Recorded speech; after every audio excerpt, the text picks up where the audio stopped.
You may have heard people talk about their kids and say, it's just a phase they're going through. And yes, indeed, humans do go through phases, and they are roughly like a project. Initiation, planning, execution, closing, and monitoring and controlling for sure. Initiation of a human is like an infant, where everything is new.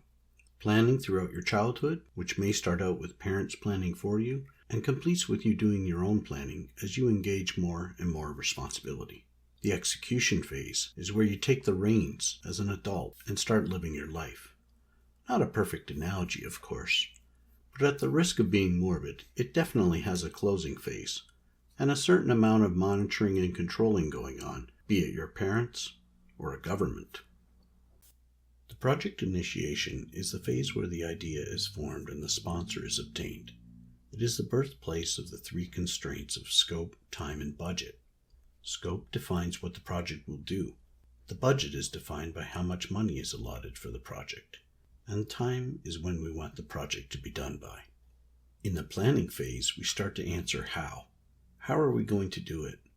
We break the scope down into parts and plan out what needs to happen and when, and how much each thing costs. Execution is using that plan and actually doing the work.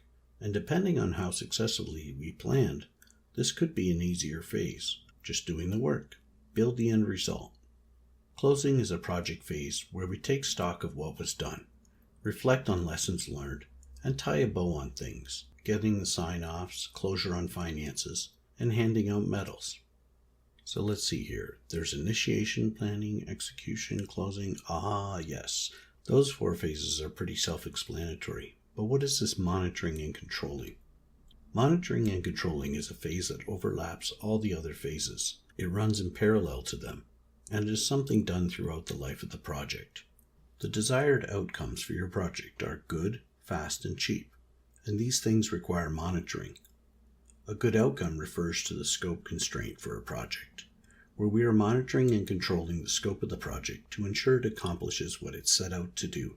The fast outcome is referring to the time constraint. It's not necessary to complete a project fast, but it is important to complete it on time. Cheap is a reference to the budget.